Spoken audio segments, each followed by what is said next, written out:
ऑफिसमध्ये मैत्रिणींच्या टिफिनची वेगवेगळी व्हरायटी खाऊन कितीही पोट भरलेलं असलं तरी संध्याकाळी 6 वाजता जी भूक लागते ना ती फक्त काहीतरी चटपटीत खाल्ल्यावरच शांत होते. आणि हेच चटपटीत अगदी काहीच मिनिटात बनवून तयार होणार असेल तर ते मी रोज करेन. काही तामझाम नाही. 5 मिनिटात बटाटे उकडून घेतले, पुदिना, कोथिंबीर, 3-4 हिरव्या मिरच्या, लिंबू, मीठ, चाट मसाला घालून चटणी तयार केली. खूप सारं दही घेतलं, त्यामध्ये काळं मीठ, चाट मसाला आणि 3 चमचे साखर टाकली. छान मिक्स करून घेतलं. मग उकडलेला बटाटा मॅश करून त्यातही चाट मसाला टाकला. मग कोथिंबीर, कांदा, टोमॅटो बारीक चिरून घेतला आणि तयार करायला घेतलं पापडी चाट.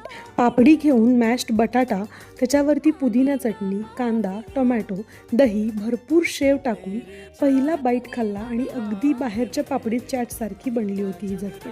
बाहेरच्या चाटमध्ये तर चव असतेच, पण घरच्या चाटमध्ये जो हायजीन आणि जे प्रेमानं बनवलेलं असतं ना, आणि तेही पोटभर. बघता बघता डिश रिकामी झाली की समजायचं आपली गडबड केलेली ही रेसिपी नक्की यशस्वी झाली आहे. बाहेरच्या चाटला लाजवेल अशी. रेसिपी आवडली असेल तर नक्की सबस्क्राईब करा.